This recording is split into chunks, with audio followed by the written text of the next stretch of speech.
Well, my father, like, he was an amateur painter, and I always enjoyed painting and drawing as a kid. And when I was about 13, I set up a darkroom in a cupboard in my bedroom. So I was always interested in kind of artistic things. And then I decided I wanted to go to art school when I was at grammar school in England, and because I spent most of my time in the art department. So I went to art school as a painter, and for the first year and a half at art school, I was making paintings, but I was using a lot of texture and mixing sand onto the canvas and things like that. They were getting heavier and heavier, and then I kind of lost interest in the painting, and I got more interested in the materials. Went down to the sculpture department. This was in Coventry School of Art, and just started making sculptures. And I lived in a gatehouse of a country estate in Warwickshire, and the country estate had a big wood, and it was the time people like David Nash and Richard Long were making artworks out in the environment. So I started making tree houses and artworks in the wood, and I left college. Coventry was a strange place at the time. It was the centre of the first conceptual art wave in England, art and language and things like that. So I didn't actually learn many skills there, but I after a while I took up teaching English as a foreign language and went to Japan, because I'd always wanted to go to Japan, and I lived in Japan for 4 years. While I was there, I met a Japanese sculptor called Hideo Furuta, who took me to quarries on the islands on the inland sea where he was learning to carve granite, and that's where I started carving granite. And we used to forge our own tools in the forge and in the quarry, and just work on the stone there, and I've been doing it ever since.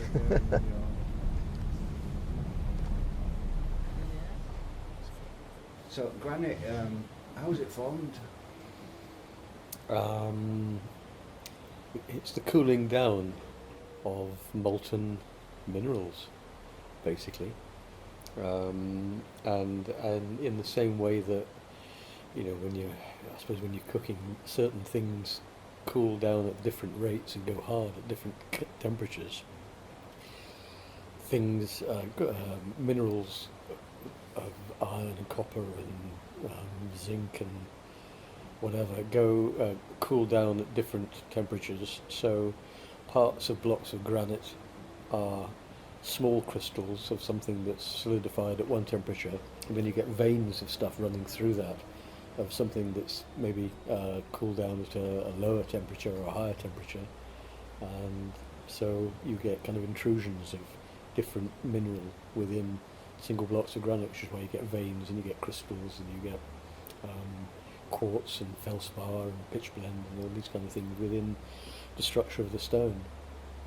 Some granites are formed in the mouths of the plugs of volcanoes, where they're closer to the surface, and some granites are formed in what are called volcanic domes, which is where magma or molten material is extruded between layers of other rock and cools down well below the surface, and the structure of different granites is very dependent on where they cool down. In England you get the Moors granite, Bodmin Moor, Dartmoor granite, which were granite domes, and then you get, in the Midlands, you get volcanic plugs, like Mount Sorrel near Leicester and Croft near Leicester. And although saying that the domes are smaller and harder, actually Mount Sorrel granite, which is a volcanic plug, is incredibly hard and was used for kind of cobblestones and curbing in London and things like that throughout the 19th century.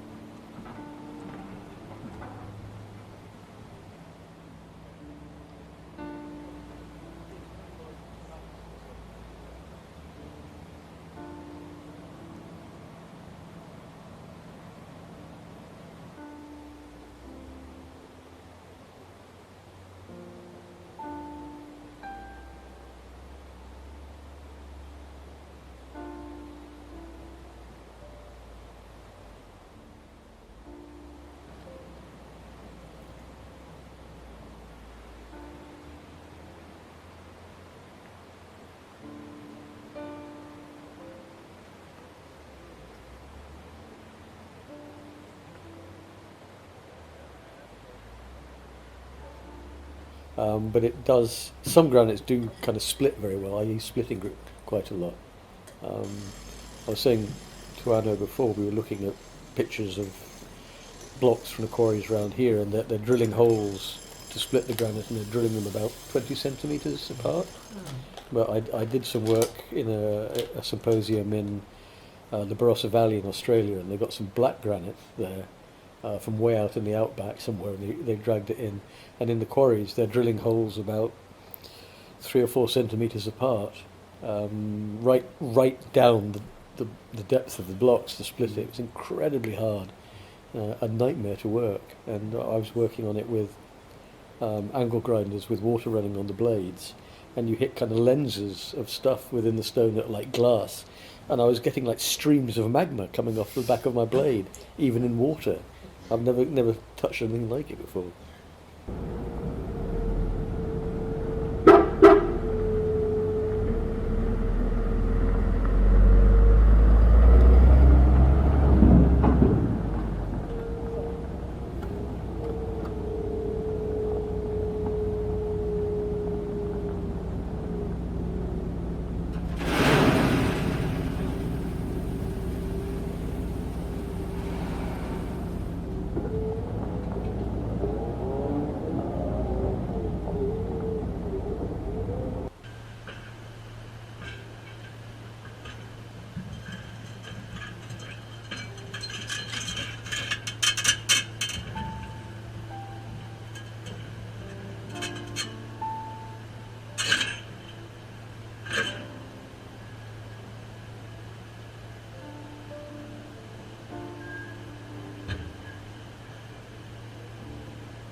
Okay, da drückst du Thank you ganz, very much. da drückst du das ganze Fett raus. Yeah. You have forgotten this, or this is the bottom, or what is it? Yeah, that's the bottom there. Okay. We may as well use Okay. all of it. This is just a test piece, though. Yeah, we can take this round to the foundry tomorrow and see what they say. I think it'd be fine. I mean, I've burnt out this stuff with aluminium, which is about 700, whereas cast iron's about 3,500.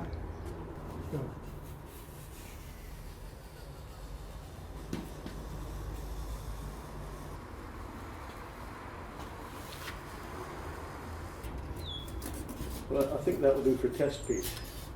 Maybe tomorrow we can cut a pattern in wood.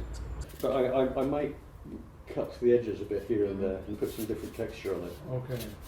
On this side. Yeah.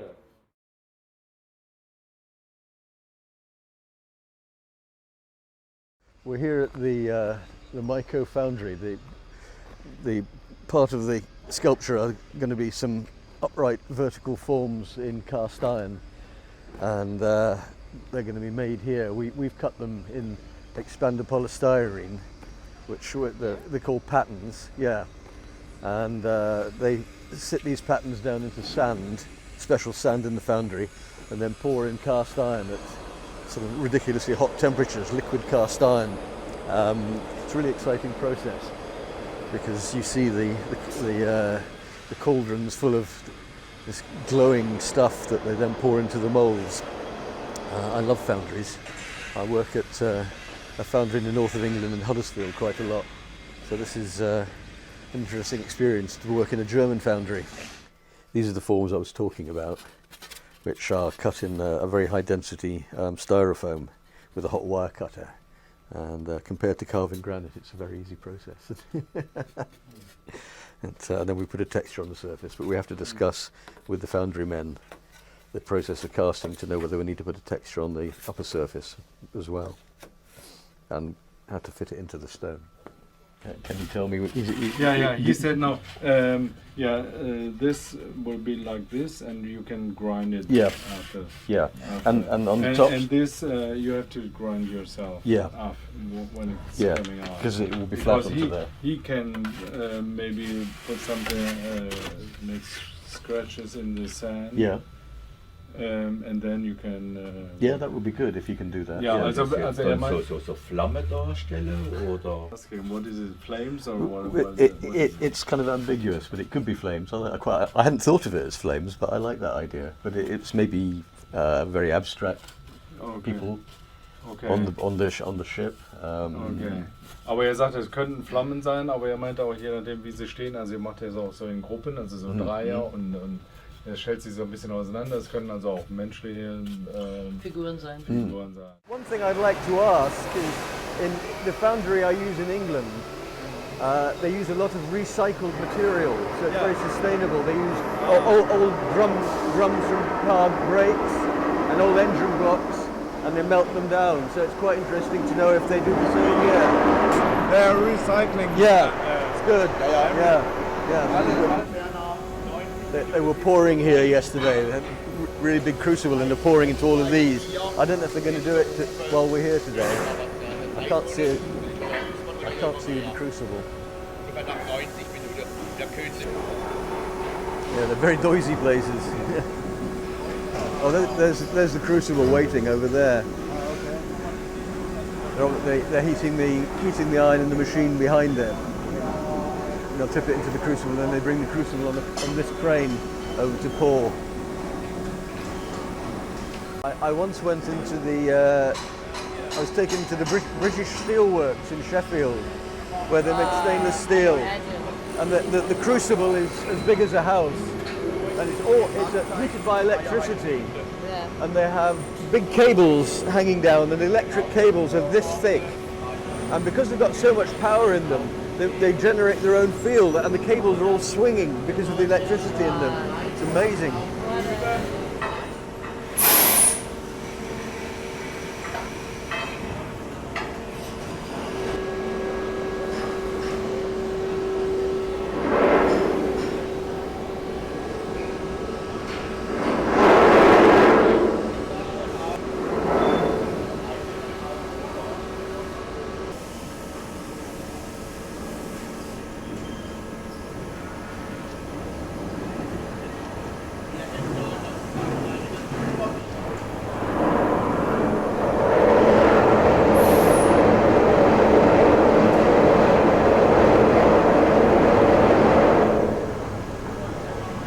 rays of light coming through the smoke. It's great.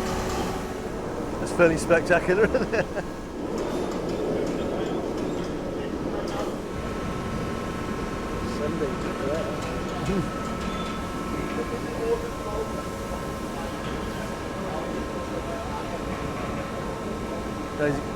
Yeah, he's going to take the slag off the top.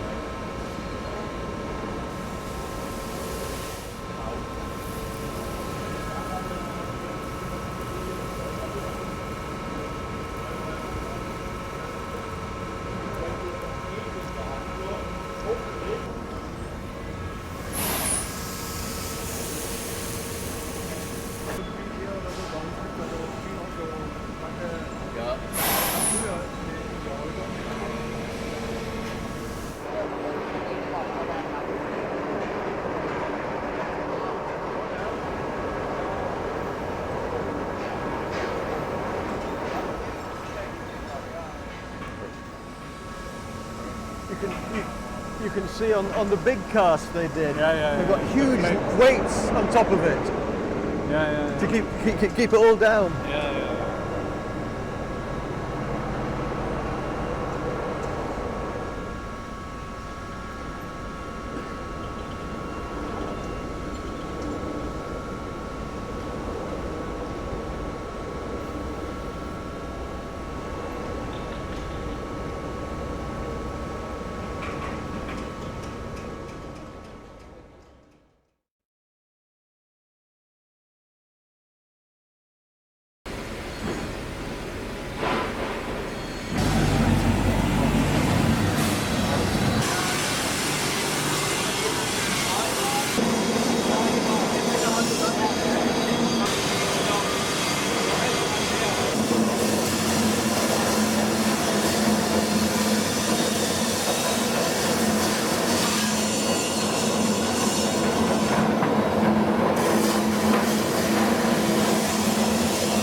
Gut.